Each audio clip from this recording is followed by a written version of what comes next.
è un paradiso. Questa avventura è iniziata 7 anni fa. Io con i miei 2 figli, Michele e Gianmarco, abbiamo creato, investendo molto su lavoro, fatica, notti insonne, pianti, quelli tanti. Adesso sono felice. È stato un lungo percorso. 7 anni sono passati velocissimi.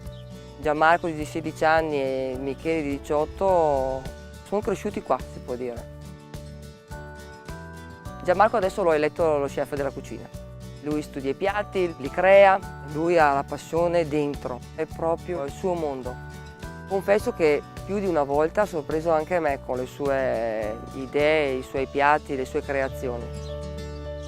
Michele diciamo che è un tuttofare. Di giorno deve accudirmi la campagna, gli animali che abbiamo e poi alla sera si mette la divisa da cuoco e cuoce la carne alla brace. In cucina ognuno di noi ha trovato un suo ruolo. Senza di loro avrei solo aperto. Non so per quanti anni avrei continuato. Loro mi hanno proprio motivata. Ci abbiamo messo tanto ad arrivare qua e se non fossimo stati uniti non ce l'avremmo mai fatta.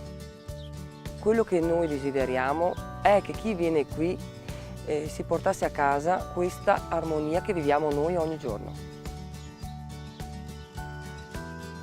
Sono felice e ho visto il mio sogno realizzarsi.